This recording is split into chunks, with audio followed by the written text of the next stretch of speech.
অন্যান্য রান্নাবান্না হয়ে গেছে, অন্যান্য বলতে ওই ভাজাভুজি কিছু করেছি। সবজি ভাই খাবে না, বললো করতে হবে না, মা থাকলে যদিও হতো, না হলে সবজিটা পুরো ফেলা যাবে, মাংস থাকলে অন্য কিছুর দিকে আর ধারে কাছে যায় না। যাই হোক, পায়েসের দুধটাকে আমি মেরে মেরে একটু ঘন করব, তেজপাতা আর এলাচ দিয়ে দিচ্ছি। গরম হয়ে যাওয়ার পর ধুয়ে রাখা চালগুলো দিয়ে দেবো, গোবিন্দভোগ চাল। কনডেন্সড মিল্ক পুরো নেই, আগে একবার ইউজ করে নিয়েছিলাম, তো হাফ আছে, সেই হাফটাই আমি মিক্স করে নেব। আর এটা অলরেডি সুগার অ্যাড থাকে, তো এদিকে মিক্স করার পর চলো কাজু আর আলমন্ডগুলো ছাড়িয়ে নিই। অ্যান্ড অন্যদিকে চিকেন ফ্রাই হয়ে এসেছে, আজকে পাকিস্তানি স্টাইল চিকেন বানাচ্ছি। সো এটা হতে হতে পায়েসটার চালও ফুটে গেছে, তার মধ্যে একটু গুড় দিয়ে দেবো। সো পায়েস আমার রেডি হয়ে গেছে। অ্যান্ড এবারে ঘিয়ের মধ্যে ড্রাই ফ্রুটগুলো যে কেটে রেখেছিলাম ওগুলো ভেজে উপর থেকে দিয়ে দেবো। ব্যাস রেডি হয়ে গেল ভাইয়ের জন্মদিনের পায়েস। মা থাকলে তো উনিই পায়েস বানাতেন, যেহেতু নেই তাই আমি বানাচ্ছি।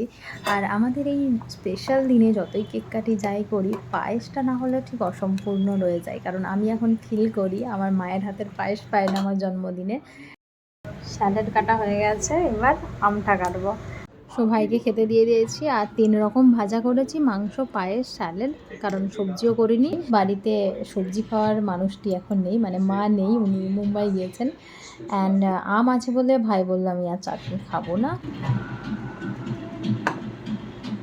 तो बेसिकली अगर आज कोई आइडियल मैच बना, the names that they have chosen, one boy one girl, वो automatically dump हो जाते हैं. But अगर ये chosen, वो automatically dump. Happy birthday. So चलो let's get started.